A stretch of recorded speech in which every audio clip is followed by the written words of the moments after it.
It's a row that's even pitted the US against some of its closest allies. It's now over 5 years since the Iran nuclear deal was signed in Vienna. During the negotiations, the US team, under the leadership of the then Secretary of State John Kerry, devised a mechanism called snapback. If Iran breached its commitments, all international sanctions could snap back into place. But that's not the way things played out. The United States will withdraw from the Iran nuclear deal. It was the US under President Trump that pulled out of the deal 2 years ago.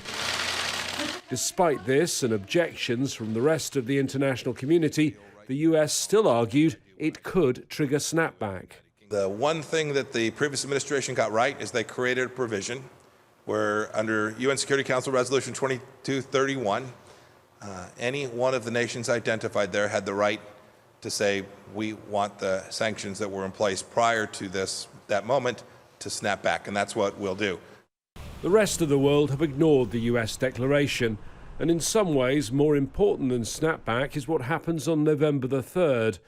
But one of the diplomats who negotiated the Iran deal told me even if Joe Biden is elected president on that day, getting back into the deal might not be that easy. I don't think it's as easy as some people have made it out to be, that President Biden says, I went back in, and then everything is forgiven and we go back to status quo ante. I think actually the Iranians are going to argue that they demand compensation for the sanctions that were imposed. And other countries may say the United States can't choose to come in and out of agreements as it deems fit.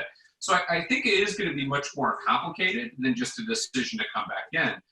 Diplomats say behind the scenes a great deal of pressure was put on the other members of the Security Council to support the US position. Only one country, the small nation of Dominican Republic, did so. Whatever Washington says, it seems that the plan to snap back sanctions has failed.